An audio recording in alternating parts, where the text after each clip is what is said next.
What's going on, everybody? David here from Bluckers Videos and Toys, and today we are going to be checking out Mattel's Hammond Collection, Giganotosaurus. And this is from the Jurassic World Dominion film. And I didn't pick this up when it first initially was released, nor did I get it while it was on clearance. And this is one of the few Hammond Collection figures I wanted to add to the collection because not big on articulation. I'm not a big articulated guy, even though I do have several figures in my collection that are articulated, but I don't know anything about posability or anything like that because I'm just very plain Jane with it.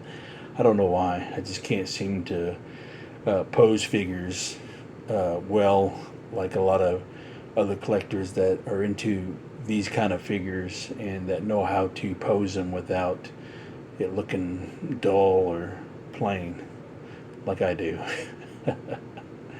But anyways, there were a few Hammond Collection figures that came and went that I wish I had picked up that I wanted to add to the collection but never did. Now they're kind of pricey on the aftermarket, but that's okay. It wasn't meant for it to be in the collection.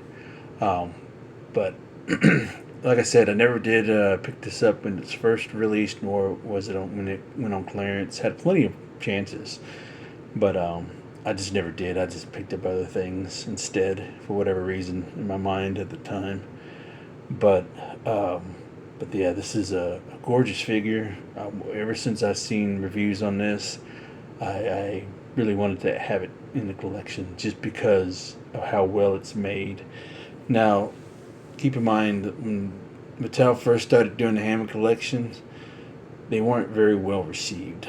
I mean, a lot of people liked it, but majority of the people didn't, just because of how they're produced and the sculpts, oversized feet, and there's just a lot of things that were wrong with the product. And I guess that's one of the reasons why I never really got into it like I wanted to, because the product just wasn't as good as it can be, that I know that Mattel could do.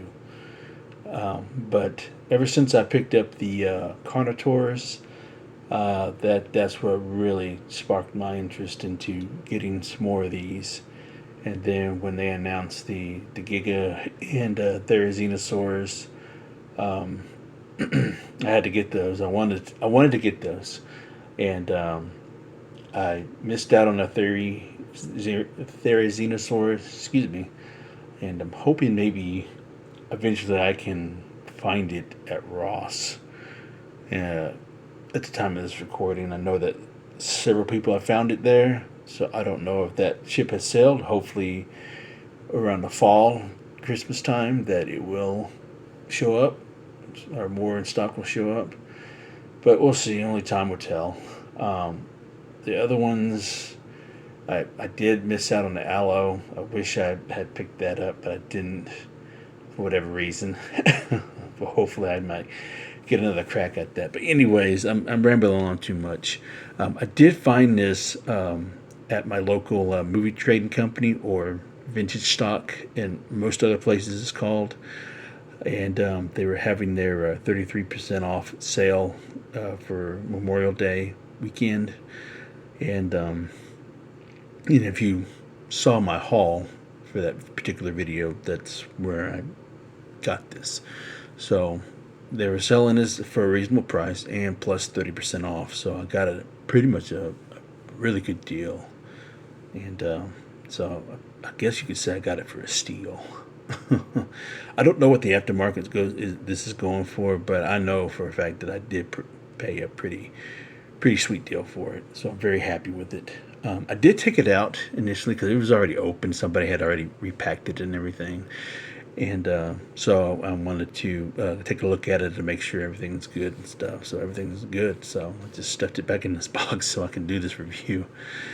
So anyways, this is the Hammond style collection box, and this is what the figure looks like with the window box, and which is great. Too bad we can't see the rest of it, but nonetheless, we get the main feature like the head and all that stuff. So, which is cool.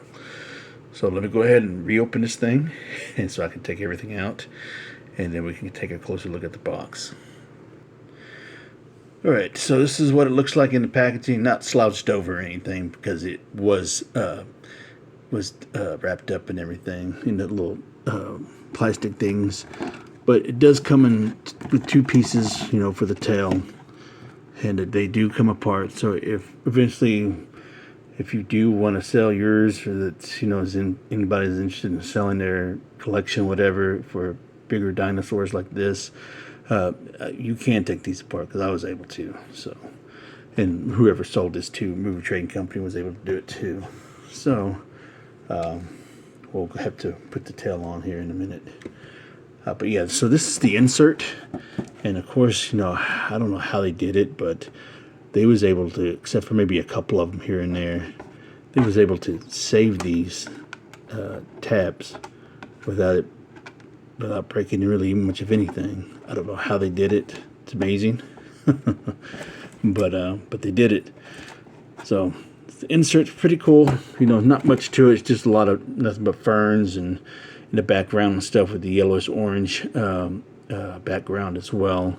So it's just a bunch of plantations, you know, ferns and all that stuff. So very cool. Trees, all that stuff.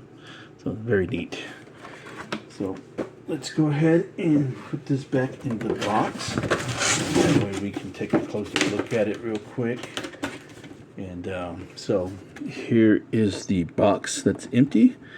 So basically, it's a kind of charcoal grayish box with the logo right there, and then get the Hammond Collection logo right there, and then you got the window style packaging right there with the Giganotosaurus, the toy itself, as the feature right there, and then Giganotosaurus, then ages 8 and up.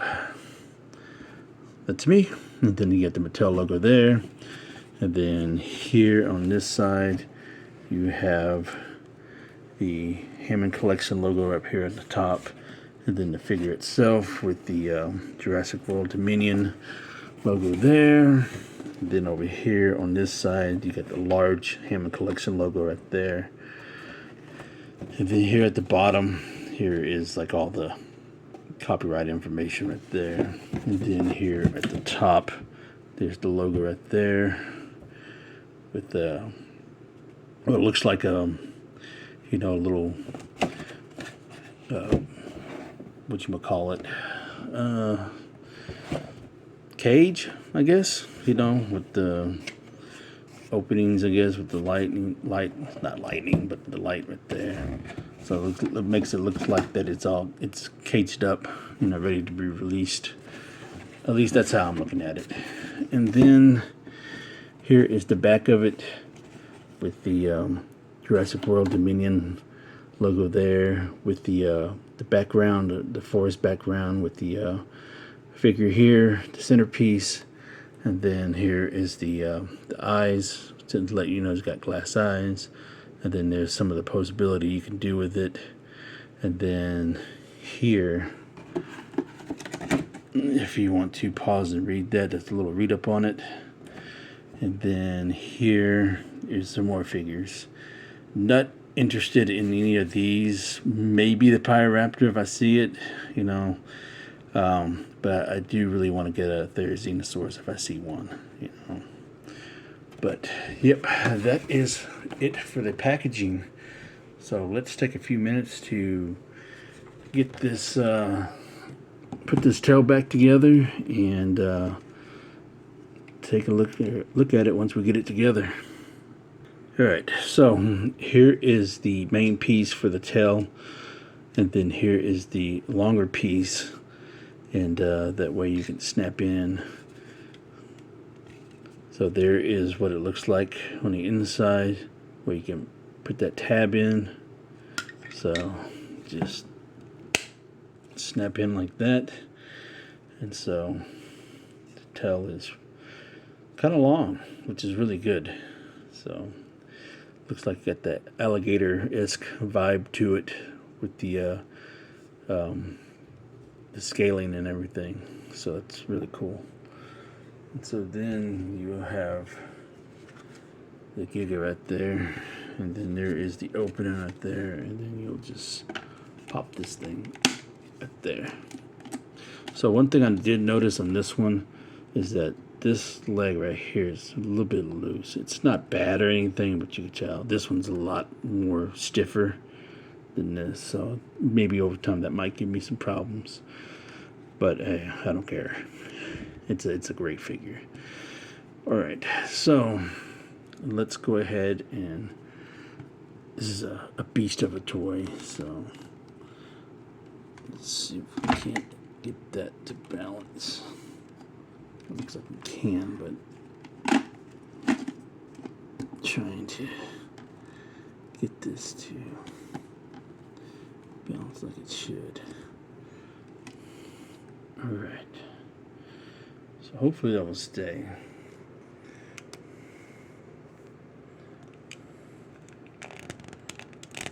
So open that up.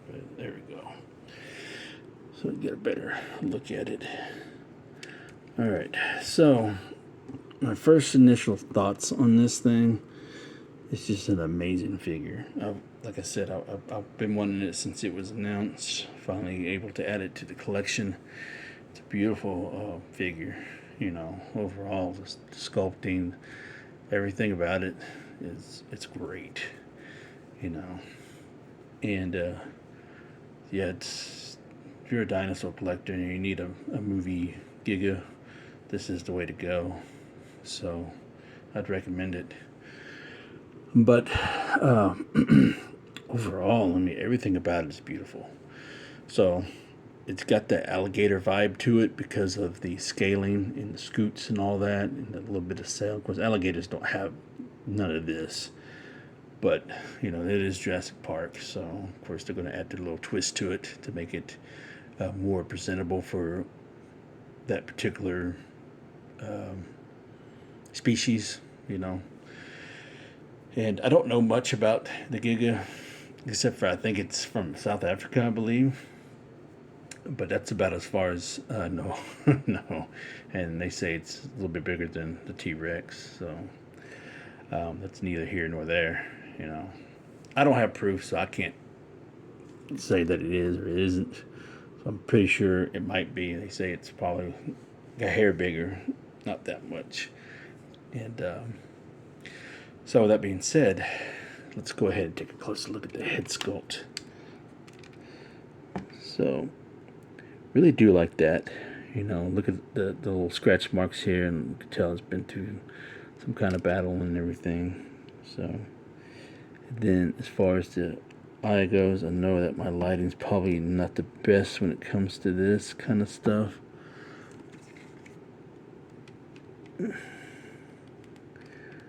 But from what I can see, I do like it a lot.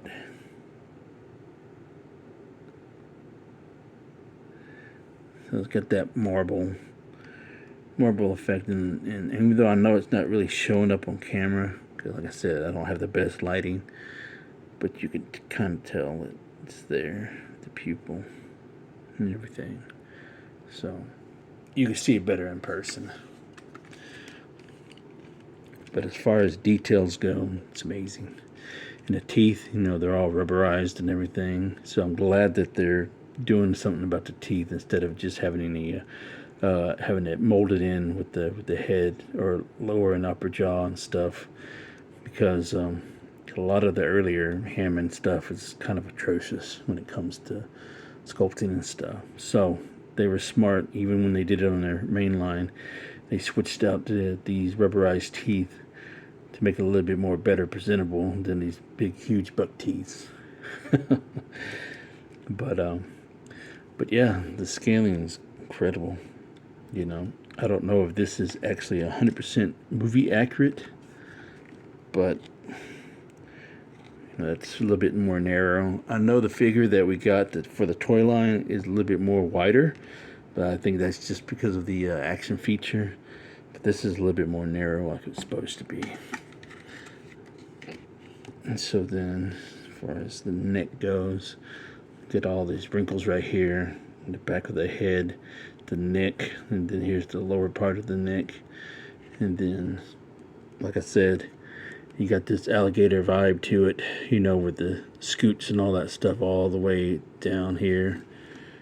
And then here you get the little texturing right there with the hind legs.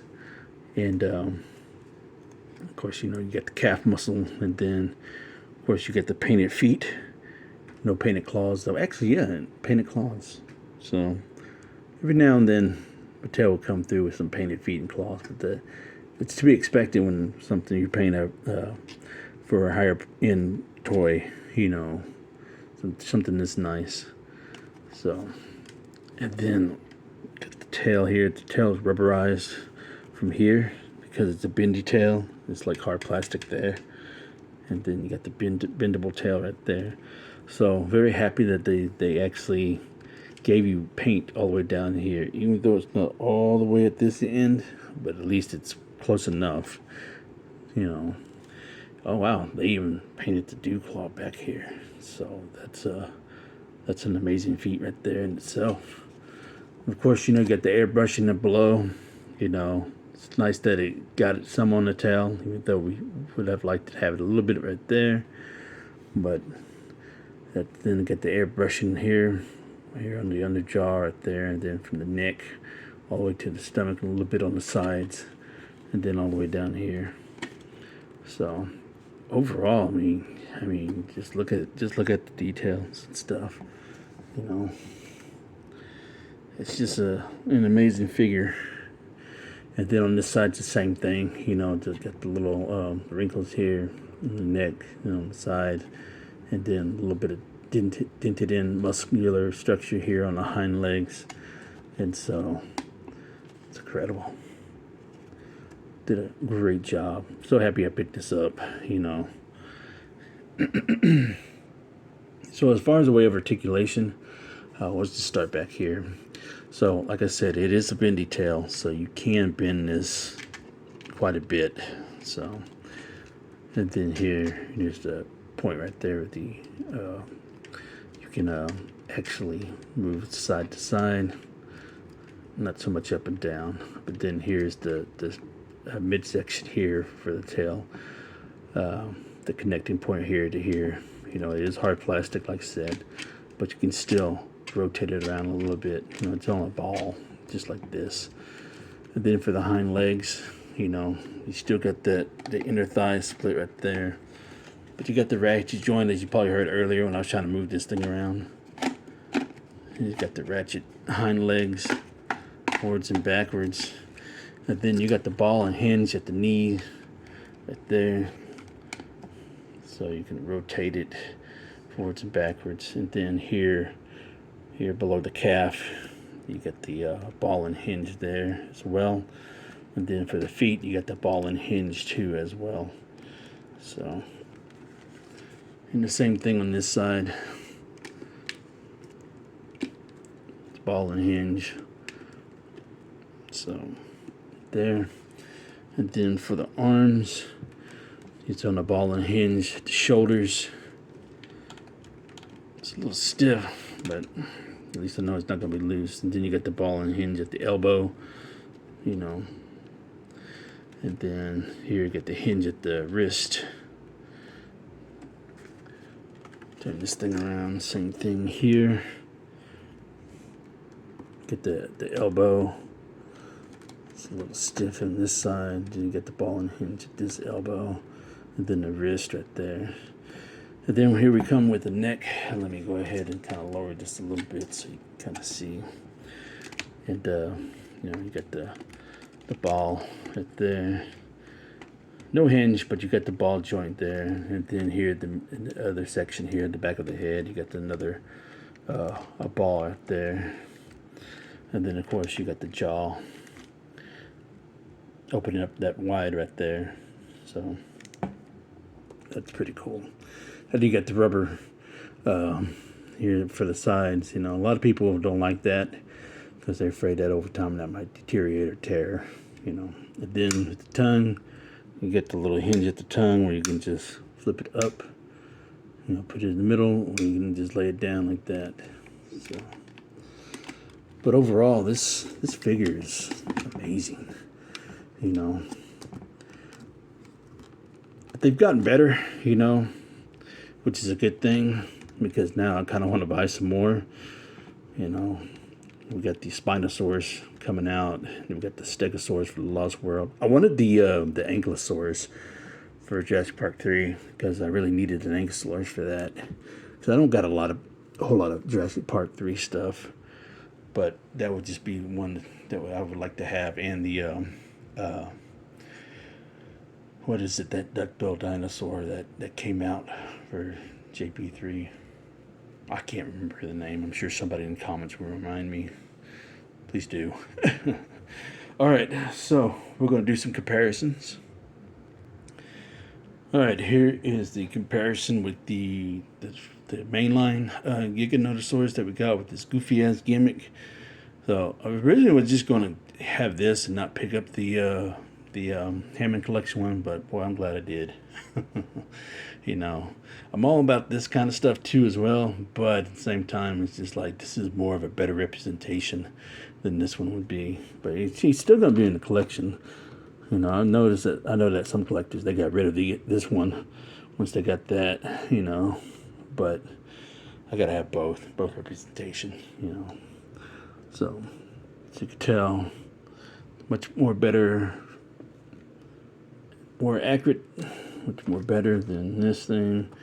It's small, so you can tell that this is a lot better when it comes to durability and standing and all that stuff. And so, even though it's not the best pose, like I said, I'm not a poseable guy. I can't pose figures well, but it'll do. All right, let's go ahead and bring out the next comparison. All right, so here is one of the vehicles that we got that's standing next to it.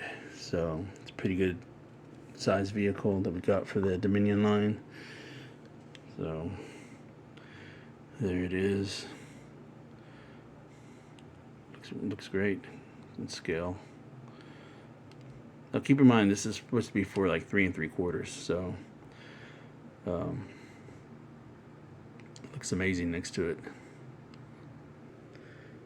And for the final comparison, we got Ian Malcolm, along with the little figure that you can buy at the Dollar Tree. I use those little figures as hatchlings for my Dominion figures, human figures, that is. So that way they can have some kind of sort of hatchling, you know. I think it goes well with them. So yeah, so that's pretty good. I like it. Fits well. And there y'all have it. I hope y'all enjoyed this review as much as I did filming it. And let me know in the comments below what you think of this. And don't forget, words to wisdom: buy what you love and not what you like, because if you buy what you like, you always end up getting rid of it. And I will catch y'all later.